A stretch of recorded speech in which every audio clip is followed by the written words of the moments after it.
or else this will be in your bed tonight. r/ask Reddit by Planet Reddit. Parents of Reddit. What's your best example of reversed psychology on your kids that actually worked? My dad used to play a game to see who could match and fold the most laundry. He never once won. Oh, he was winning alright. Split custody with my ex. When my son was around 10. He visited 2 weekends a month. I was waiting tables and didn't have a huge amount to spend. But he was so needy from divorce, and I'm not blaming him. It was ugly. He begged constantly for more when he was with me. Whatever more was. It didn't matter, he'd be eating ice cream cone and begging for teriyaki. I finally realized that he just felt empty. And getting more whatever from me wasn't filling him up. His next visit I handed him $100 in cash and told him it was our food fund budget for 3 days and 2 nights. And he was in charge of it. I bought him his own wallet to carry. We figured out how many times we were going to eat and what we were going to do. And he paid. He got to keep whatever money he had left, thought he was rich, then realized just how much everything cost. Well, shoe on other foot then. If we had no money for food, we ate leftovers, and I didn't contribute more to pot. After a few weekends of running short or not getting something he actually wanted because he was foolish with funds, he started to really think about how to spend that money. He budgeted and kept to his budget. And a few times he actually went home with a little cash for his private stash. Many years later, he thanked me for this. It really changed the way he thought about money and love. I wouldn't call it reverse psychology, but rather good parenting.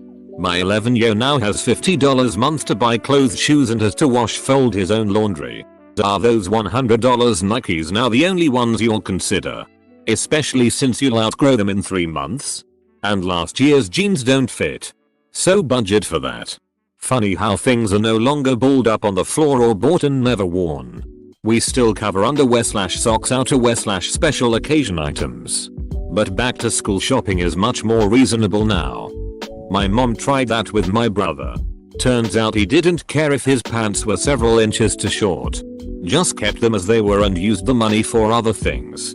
My mom stopped that eventually and she couldn't have her son wearing sweatshirts that looked like they were for my youngest brother. My wife used to tell the kids that I didn't want them to try new things because I didn't want to share it with them. But sometimes they'd like it and I'd make a big deal out of it about having to share with them. Sometimes they'd say, "This one is all yours, Dad. You win some. You lose some." But at least they would typically try things this way. When I was a kid I refused to get up in the morning. My mom said we were going to trick my dad into thinking I was still asleep. So she made me put on clothes and then hide under the covers and pretend to be asleep. Then my dad would come in to wake me up and I would fool him because I was already dressed and ready. This worked on me for years and I never questioned it. In hindsight it's pretty obvious that my parents just wanted me to get dressed without a fuss. When I was a kid I refused to get up in the morning. I'm in my 20s and I still do this. Took my 3-year-old son to one of those doctor's visits where he was going to get a shot. He was worried about the shot on the whole drive over. Almost to the point of tears. We get to the doctor's office and a nurse subtly lets me know that my son is not just scheduled for 1 shot, but 5 of them in the same visit. I turn to my son with an exaggerated smile and tell him, "Good news. They figured out how to take that 1 big shot you were going to get and instead break it up into these 5 little tiny shots so it won't hurt nearly as much." You could see the relief wash over his face. He stopped squirming and relaxed completely. He took the first shot and even smiled and said it's true. The small ones don't hurt. We actually made it through the 3rd shot before the effect wore off and reality kicked in. Still, I counted it as a victory. One day when I was going to the doctor my dad told me I was going to get 3 shots. And he said it just to mess with me. I was about 9 and I could handle shots, big cry, but I was still a little nervous because he was giggling like he was telling a joke. I kept telling him there was no way I would ever get 3 shots at once. 1 shot makes me cry a lot, so why would they give me 3?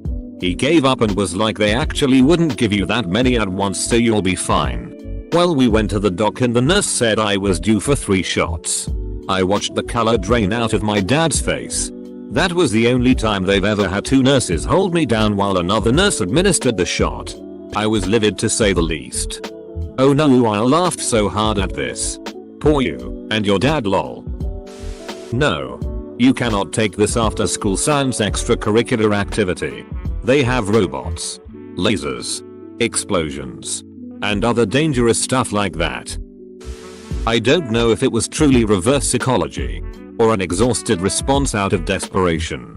We were in Ljna, the grocery store, checking out. Kid was 3 and the meltdown started and quickly became an on the floor tantrum. I looked down and said, louder than normal, but not yelling, "Where is your mother? We need to find your mom." She was startled because I am her mom and confused, but the tantrum ended quickly and with hugs. If you can't console them, confuse them. My wife was a trauma therapist for some time and she's buller when it comes to preteen mind duckery. Our nephew was bullying in the backseat once because he'd finished his soda. He wanted a sip of his sister's and she wouldn't let him. My wife just asked him point blank, "Does crying make you feel better?" He got a real inquisitive look on his face and almost immediately calmed down. I was just as flabbergasted as he was. My mom would tell me she only lets me eat soup after candy and she'd only buy me candy that I didn't like. After a few times, I stopped trying and begged her to let me eat soup first. She gave me a smirk and told me go ahead. This doesn't sound as evil as it was, but trust me, I suffered. So what was the candy? When I was in 5th grade, I won the DARE medal and got to speak at DARE graduation. When I showed my mom the medal, she laughed and said, "Oh, that's cute. We'll see how you feel about drugs in high school." That pissed me off to no end. So I never did drugs, just to prove my mom wrong. Or mom was just really cool and letting you know. It seemed like the minute my son realized he was going through puberty, he developed a need to show everyone how strong he was, usually by carrying things. Now, my son was a rather small, wiry, hyperkinetic kid, not at all a football player or weightlifter type. Yet I noticed starting when he was around 13 that if something heavy or heavy-ish needed moving, he was always right there, with a need to show he could do it. I took full advantage. I don't think I lifted anything heavier than my purse until he moved out.